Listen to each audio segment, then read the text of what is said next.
మొట్టమొదటిగా ఎన్ఎం శ్రీనివాసరెడ్డి గారికి నమస్కారాలు, అభినందనలు కూడా. నమస్కారం అన్న. ఆయన ఒక మంచి సబ్జెక్ట్ తీసుకున్నారు. ఒక ప్రజాప్రతినిధిగా, ఎమ్మెల్యేగా బాధ్యతతో వారి మాట ఈ ముందుకు తెచ్చారు ఈ డిస్కషన్ ని. మీకు కూడా ఎన్టీవీకి కూడా ధన్యవాదాలు. నిజంగా కూడా ఒక ఎమ్మెల్యే అంటే దాదాపు 3 లక్షల మంది ప్రజలకు, 2 లక్షల ఓటర్లకు ప్రతినిధి. ఇవాళ పరిస్థితి ఎమ్మెల్యే సిపిపి ఫండ్ లేకపోవడం మూలంగా అసలు ఏమీ చేయలేకపోతున్నాం ఎమ్మెల్యేలుగా. చాలా ఇబ్బందిగా ఉంది, బాధాకరం.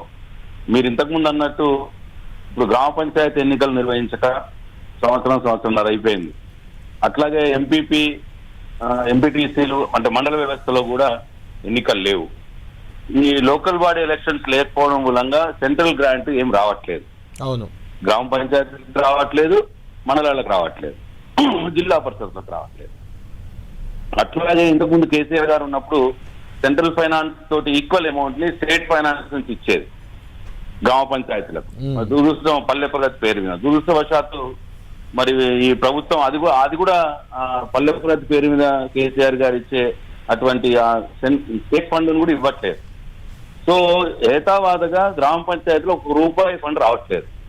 ఇటువంటి సందర్భంలో నేను గ్రామాలలో పోయినప్పుడు చిన్న చిన్న సమస్యలు, చిన్న చిన్న పారిశుద్ధ్యం విషయాలు, చిన్న చిన్న ఏదైనా డ్రైనేజ్ కావాలన్నా, ఏదైనా చిన్న సీసీ రోడ్ కావాలన్నా, ఏదో చిన్న చిన్న సమస్యలు, అక్కడ వీధి లైట్లు పోయినాయి, వీధి లైట్ పెట్టియండి అని అంటే గ్రామ పంచాయతీలో డబ్బులు లేవు, ఎమ్మెల్యే దగ్గర డబ్బులు లేవు.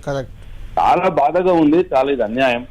మరి ఇంతకుముందు ప్రభుత్వంలో 5 కోట్లు పర్ సంవత్సరానికి ఎమ్మెల్యే ఫండ్ ఇచ్చినారు, ఎమ్మెల్యేలకు, ఎమ్మెల్సీలకు ఇచ్చినారు. లాస్ట్ లో ఆగినట్టుంది కదా, అది కూడా లాస్ట్ లో ఇవ్వనట్టున్నారు. ఇచ్చామండి. ఇచ్చాము అంటే మొత్తం కూడా ఏంటంటే ఇప్పుడు ఇవాళ ఎన్ఎం శ్రీనివాసరెడ్డి గారు పెట్టినటువంటి ప్రతిపాదన ప్రజల కోసం పెట్టినటువంటి ప్రతిపాదన అది. దాన్ని నేను సంపూర్ణంగా దాన్ని బలపరుస్తా ఉన్నాను. తప్పకుండా ఈ ప్రభుత్వం ఇప్పుడు 25 కోట్లని పెట్టినారు. బ్రాడర్ ఆస్పెక్ట్ లో నిజంగా కూడా చాలా బాగుంటది. ఎందుకంటే 25 కోట్లు పెడితే పెద్ద ఏం లేదు, 3,000 కోట్లు అవుద్ది అంతే సంవత్సరానికి. 3 లక్షల బడ్జెట్ లో 3,000 కోట్లు పెద్ద ముచ్చట కాదు ఇవాళ. సో కాబట్టి అది నేను ముఖ్యమంత్రి గారిని, ఈ ప్రభుత్వాన్ని నేను కూడా డిమాండ్ చేస్తా ఉన్నాను.